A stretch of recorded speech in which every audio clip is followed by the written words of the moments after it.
Bonjour, voilà un nouvel épisode où je vais vous parler de la méditation sur le cœur. Alors, bien sûr, là, certains me disent, mais Denis, tu nous parles pas tu nous parles du cœur, mais tu nous parles de la méditation, mais tu n'abordes pas encore la méditation ou tu fais pas encore de méditation. Oui, parce que dans un premier temps, pour bien réussir sa méditation, il y a des concepts, entre guillemets, des concepts à intégrer. Parce que il y a un environnement qui va avec la méditation. Si on médite et qu'on est, je dirais, la méditation, on part de ce qu'on est pour aller au-delà de ce qu'on est. Mais on part de ce qu'on est. Et c'est souvent une difficulté de partir de ce qu'on est puisqu'il faut se libérer de ce qu'on est. Et pour pouvoir se libérer de ce qu'on est, c'est important d'intégrer déjà je dirais, quelques notions fondamentales pour moi. Et c'est ce que j'ai fait dans l'épisode précédent par rapport au cœur.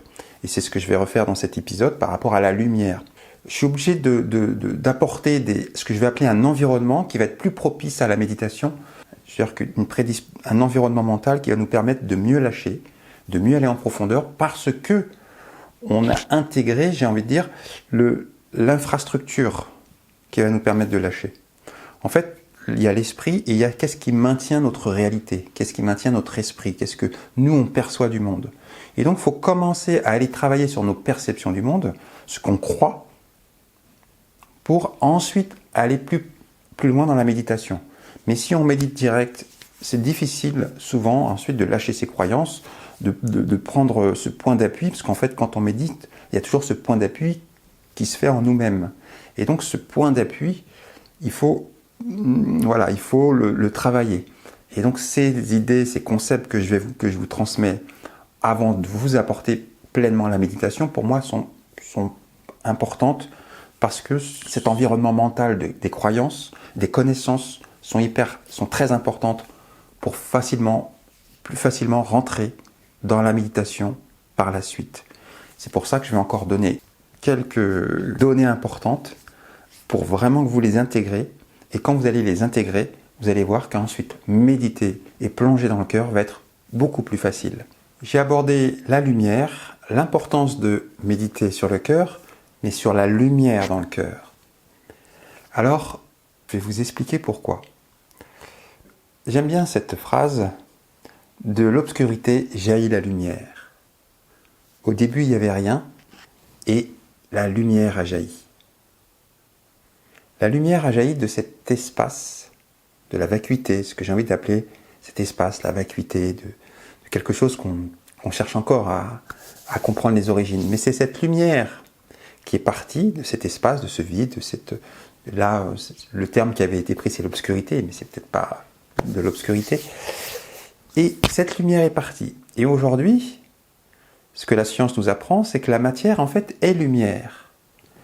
Ce qui veut dire que il y a eu cette lumière qui est partie de la création, et cette lumière est devenue matière.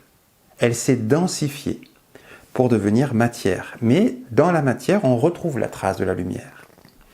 Et donc, pour moi, l'importance de méditer sur la lumière, c'est justement de permettre de refaire le chemin inverse, de repartir de la matière, qu'est le corps, pour fixer son attention sur la lumière, pour que la lumière reprenne sa place, pour que la matière redevienne lumineuse. Et c'est pour ça que souvent on dit d'un saint qu'il est lumineux, il rayonne, il a une aura, il a une vibration, il est lumière. Donc de reprendre en appui cette lumière sur le cœur, c'est refaire le chemin inverse, retourner à la lumière pour ensuite accéder à la profondeur du cœur. La lumière, c'est cet espace intermédiaire entre la matière et le cœur qui est, lui, le lien avec l'infini, l'univers. Donc vous voyez l'importance de remettre cet intermédiaire qu'est la lumière dans le cœur. Voilà pour moi l'importance de méditer sur la lumière. Ensuite, dans les prochains épisodes, on abordera la matière, justement, la dernière étape, la matière. Les désirs, l'intention, cette fameuse loi d'attraction aussi. Voilà. Tout ça, ça sera pour le prochain thème de la prochaine vidéo.